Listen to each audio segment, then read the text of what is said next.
श्री स्वामी समर्थ सगळ्यांना. मी वैष्णवी. माझ्या चॅनलमध्ये आज खरंच तुमचे मनापासून स्वागत आहे. तुमचा आजचा दिवस खरंच शुभ जावो ही मी स्वामीचरणी प्रार्थना करते आणि व्हिडिओला सुरुवात करते. आजच्या व्हिडिओमध्ये आपण पाहणार आहे ते म्हणजे वास्तुदोषाची लक्षणे काय आहेत, कारणे काय आहेत, हे या व्हिडिओमध्ये असणार आहे. व्हिडिओ शेवटपर्यंत पहा. आवडला तर लाईक, त्याचबरोबर माझ्या चॅनलवर पहिल्यांदा आला असाल तर माझ्या चॅनलला नक्की सबस्क्राईब करा. चला तर मग व्हिडिओला सुरुवात करूया. सगळ्यांना एक प्रश्न पडत असतो की वास्तुदोष म्हणजे काय. तर मी तुम्हाला आधी वास्तुदोष म्हणजे काय ते सांगते, त्यानंतर आपण लक्षणे पाहूया. वास्तुदोष म्हणजे आपण ज्या ठिकाणी राहतो, आपली जी जागा आहे त्या जागेमध्ये जी ऊर्जा असते त्या ऊर्जेचं असंतुलन म्हणजेच वास्तुदोष होय. तर असंतुलन कशामुळे होते ते मी तुम्हाला सांगते. त्याच्यामध्ये सगळ्यात महत्त्वाची गोष्ट म्हणजे घरातील फर्निचर आलं, त्यानंतर आपल्या घरातल्या रूमा आल्या, त्याचबरोबर आपण जी घरामध्ये भिंतीला जी रंग दिलेला असतो तो म्हणजेच वास्तुदोषाचे कारण म्हणजे तेवढे. त्याच्यामुळे घरामध्ये वास्तुदोष हा आपल्याला दिसून यायला सुरुवात होतो. त्याचे लक्षणं आता आपण एक एक करून पाहूया. तर एक लक्षात ठेवा, घरामध्ये वास्तू जर चांगला असेल तर घरामध्ये सुख असतं, समृद्धी असते, त्याचबरोबर आनंद असतो. म्हणजे त्या ठिकाणी पैशाची सुद्धा कमतरता भासत नाही. आणि ज्या ठिकाणी वास्तुदोषाचं कारण जर घरामध्ये असेल तर त्याच्या घरामध्ये पैसा टिकत नाही, त्याचबरोबर घरामध्ये सुख नसतं, त्याचबरोबर आनंद त्यांच्या घरामध्ये दिसत नाही. असं कारण ज्यांच्या घरामध्ये असते त्याचं कारण म्हणजेच वास्तुदोष आहे. त्याचे एक एक लक्षण पाहूया. त्याच्यामध्ये एक पहिली गोष्ट म्हणजे आरोग्य. सगळ्यात महत्त्वाची गोष्ट म्हणजे आरोग्य. ज्याच्या घरामध्ये दरवेळी डोकं दुखणं असेल, पोट दुखत असेल, त्याचबरोबर सांधेदुखी असेल, म्हणजे अशा ज्या गोष्टी असतात, हे जे आजार आहेत, ह्या ज्या गोष्टी आहेत, यामुळे पहिलं कारण जे आहे ते म्हणजे वास्तुदोषाचं कारण म्हणजे ह्या गोष्टी आपल्याला दिसून येतात. म्हणजे एखाद्याच्या घरामध्ये आपल्याला पाहायला मिळतं की दरवेळी डोकं दुखत असेल, म्हणजे वास्तुदोषाबाबतीत त्याचं कारण आहे. कारण की डोकं दुखणं चांगलं नसतं आपण म्हणत असतो, पण त्याच्या पाठीमागचं कारण म्हणजे त्या ठिकाणची ऊर्जा, म्हणजे आपण ज्या ठिकाणी राहतो त्या जागेतली ऊर्जा, त्याच्यामुळे तुमच्या घरामध्ये अशा गोष्टी दिसायला लागतात. त्याचबरोबर एखाद्या व्यक्तीचं पोट दुखत असेल, एखाद्या व्यक्तीला आणखी त्याच्यामध्ये कारणामध्ये एक गोष्ट आहे ती म्हणजे की एखाद्या व्यक्तीला ज्या घरामध्ये तो राहतो त्याला झोपच येत नसेल. म्हणजे खूप जणांचं आपल्याला ऐकायला भेटते की झोपच येत नाही, मला रात्री झोपच येत नाही, नंतर दुपारी पण झोपण्याचा प्रयत्न करते पण दुपारी पण झोप लागत नाही. असं कारण म्हणजे वास्तूमध्ये काहीतरी वाईट गोष्ट आहे किंवा नकारात्मक शक्ती असल्यामुळे तुम्हाला त्या गोष्टी ऐकायला भेटतात किंवा वास्तू दोषाचं कारण म्हणजे झोप न येणे. त्याचबरोबर खूप जणांना करमत नाही असं सुद्धा म्हणलं जातं. त्याचं कारण त्याच्यामध्येच मोडतं, पण आपल्याला त्या गोष्टी दिसून येत नाहीत. आणि त्याचबरोबर आणखी काही कारण आहेत ते पाहूया. म्हणजे शरीराच्या बाबतीत, आरोग्याच्या बाबतीत अशा गोष्टी होत असतात. करमत नसेल, त्याचबरोबर डोकं दुखत असेल, पोट दुखत असेल, अशा गोष्टी दरवेळी जर तुमच्यासोबत उद्भवत असतील, तुम्ही दुसऱ्याच्या घरी गेलात तर तुम्हाला करमतं, तुम्हाला झोप येते, पण स्वतःच्या घरामध्ये झोप येत नसेल तर त्याचं कारण म्हणजे वास्तुदोष. त्यानंतर दुसरं कारण आहे आर्थिक परिस्थिती, आर्थिक गोष्ट. म्हणजे खूप जणांना पैशाच्या बाबतीमध्ये खूप जणांना कमतरता असते. खूप जणांच्या घरामध्ये पैसा नसतो पण आनंद असतो. म्हणजे जेवढी पगार आहे त्याच्यामध्ये घर भागतं, त्याचबरोबर तुम्ही पैसे पाठीमागं टाकत असतात. पण खूप जणांच्या घरामध्ये खूप पैसे येतात पण घरामध्ये पैसे येऊन सुद्धा आपण बचत करत नाहीत, म्हणजे पैसे पाठीमागं टाकत नाहीत. त्याचबरोबर सगळ्यात महत्त्वाची गोष्ट की पैसा कुठं नाही तिथे जात असेल तर समजून जायचं की काहीतरी गोष्ट आपल्या वास्तुदोषामध्ये आहे, त्यामुळे तुमच्या घरामध्ये पैसा येऊन सुद्धा राहत नाही. याचं कारण सुद्धा वास्तुदोषामध्ये मोडतं. म्हणजे तुमच्या घरामध्ये तुम्हाला कितीही वाटत असेल की आपण पैसा पाठीमागं टाकावा, तरी सुद्धा जर तुम्हाला पैसा पाठीमागं टाकता येत नसेल त्याचं कारण म्हणजे वास्तुदोष आहे.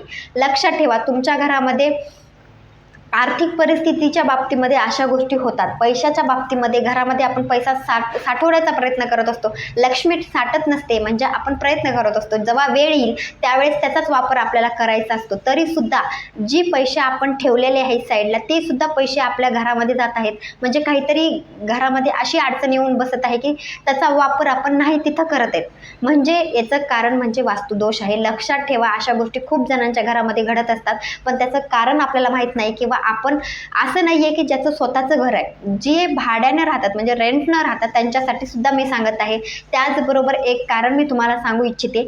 मी ज्या ठिकाणी राहत होते, म्हणजे मी आता रेंटनं राहते, भाड्यानं राहते, तर तुम्हाला मी माझी जी झालेली घटना आहे किंवा जी माझ्यासोबत झालेला अनुभव समजा ते मी तुम्हाला सांगते. मी आधी ज्या ठिकाणी राहत होते त्या ठिकाणी मी नारळ, आता कळश स्थापना आपण सगळेजण करत असतो, कळश स्थापना करते, दरवेळी कळश आपल्या घरामध्ये असतो सगळ्यांच्या.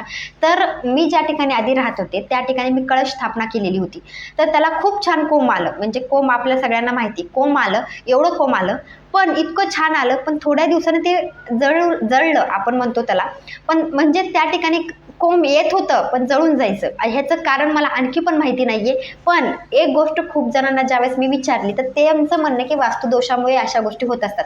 म्हणजे तिथं चांगलं होतच काहीतरी वाईट होत असेल किंवा घरामध्ये भांडणं जर होत असतील तर समजून जायचं की त्या ठिकाणी वास्तुदोष आहे. म्हणजे माझ्या नारळाला कोंब यायचं पण ते जळून जायचं. म्हणजे असं नाही की मी त्याला पाणी देत नव्हते किंवा त्याची काळजी घेत नव्हते, पण ती एक गोष्ट होत होती. माझ्यासोबत ही गोष्ट घडली. तुमच्यासोबत जर अशा गोष्टी होत असतील तर कमेंटमध्ये नक्की सांगा.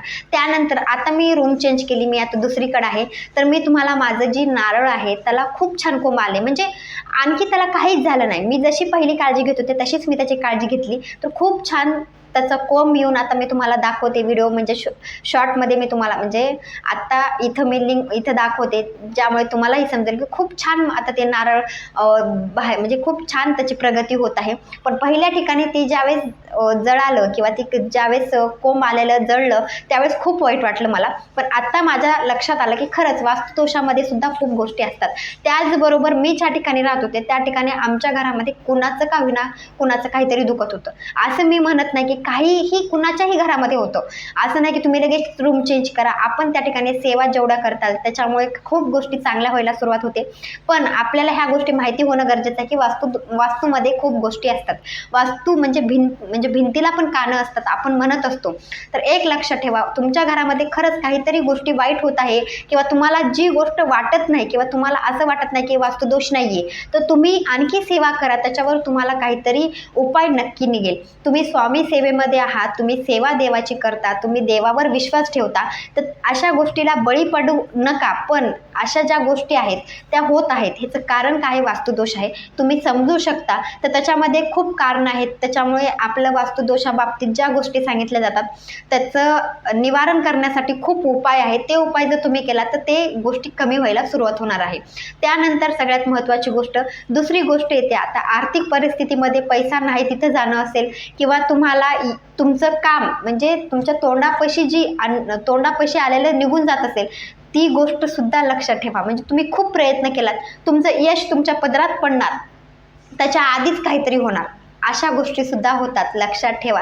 आपण ज्या ठिकाणी राहतो त्या ठिकाणावरून ह्या गोष्टी होत असतात.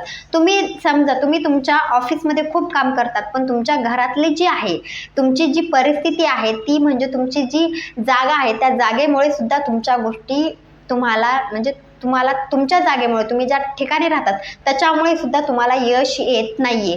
त्यानंतर बरोबर आणखी एक कारण आहे. आता पैशाच्या बाबतीत आर्थिक परिस्थिती झाली, पुन्हा त्याचबरोबर आपली जी क्षमता आहे, आजारपण आहे किंवा आपले आरोग्य आहे त्याच्या बाबतीत आपण बोललात. त्याच्यानंतरचं एक शेवटचं कारण कौटुंबिक कलह. खूप जणांच्या घरामध्ये कौटुंबिक कलह होतात.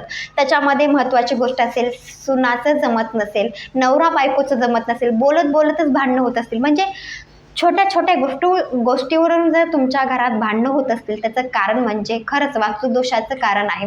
त्यामुळे तुम्ही उपाय करा, त्याच्यामुळे तुमच्या घरामध्ये चांगलं व्हायला सुरुवात होईल. म्हणजे तुम्हाला खरंच वाटलं की काहीतरी गोष्टी आमच्यामध्ये भांडणं होत आहेत, त्याचबरोबर सासू सुनाचं जमत नसेल, त्याचबरोबर भावाचं जमत नसेल, म्हणजे तुमच्या घरामध्ये एकोपा नसेल, तुमच्या घरामध्ये एक बोलते, एक दुसरं बोलते, म्हणजे एकाचं म्हणणं की मी ही करणार, दुसरं म्हणते की मी ही करणार, अशा जर गोष्टी होत असतील तर समजून जायचं की वास्तुदोषाचं कारण आहे.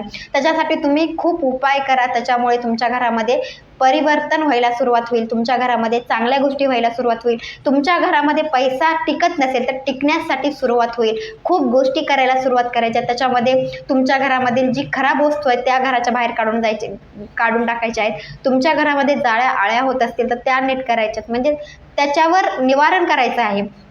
म्हणजे प्रत्येक शनिवारी जाळी काढली पाहिजे. त्याचनंतर आपला जी प्रवेशद्वार आहे, प्रवेशद्वार स्वच्छ करायला पाहिजे. आपल्या जी प्रवेशद्वार आहे, जी दरवाजा आहे तुमचा मेन, त्या मेन दरवाजाच्या बाहेर सतत चपलं दिसत असतील तर त्याच्यामुळे सुद्धा घरामध्ये वाईट गोष्टी घडायला सुरुवात होतात. तर एक लक्षात ठेवा, तिथं स्टँड ठेवा, त्या ठिकाणी बरोबर तुमच्या घरातली जी चप्पल आहे ती जशाच तशा नीट ठेवा. लक्ष्मी यायच्या वेळेस ती चपला दरवाजापाशी नका ठेवू, तिथल्या उचलून दुसरीकडे ठेवा. म्हणजे ह्या ज्या गोष्टी आहेत, त्याचबरोबर तुम्हाला जमेल त्यावेळेस तुम्ही प्रवेशद्वार स्वच्छ करणं असेल, दिवा त्या ठिकाणी तुपाचा दिवा असेल किंवा तेलाचा दिवा असेल तिथं लावणं असेल, उंबऱ्याला हळदीचं लेपन करणं असेल, म्हणजे जी प्रवेशद्वार आहे तिथूनच सकारात्मक ऊर्जा, नकारात्मक ऊर्जा त्या ठिकाणी येत असते. लक्षात ठेवा, तुम्ही जर खरंच प्रवेशद्वाराची पूजा करत असाल तर तुम्हाला कोणत्याच गोष्टी वाईट व्हायला सुरुवात नाही होणार. तुमच्या घरामध्ये चांगलं व्हायला सावकाश तुमच्या घरामध्ये चांगलं व्हायला सुरुवात होणार आहे. त्याचबरोबर जेवढ्या गोष्टी मंत्र स्तोत्र असतील ह्या गोष्टी तुम्हाला करायच्या आहेत. तुम्हाला जमेल त्या देवाची सेवा तुम्हाला रोजच्या रोज करायची आहे. एक माळकाविना जप करायचा आहे. त्याचबरोबर आपल्या मुखातून आपल्याला चांगलं बोलायचा प्रयत्न करायचा आहे. अशा गोष्टी जर तुम्ही केलात, सुरुवात जर तुम्ही केलात तर खरंच तुमचं चांगलं व्हायला सुरुवात होणार आहे. एक लक्षात ठेवा, वास्तुदोषाच्या ज्या गोष्टी मी तुम्हाला सांगितल्या त्याच्यामध्ये जी खराब वस्तू आहेत, तुमची जी भांडी आहेत त्याच्यात जर चीड जर पडलेली असेल तरी सुद्धा तुम्ही ठेवू नका.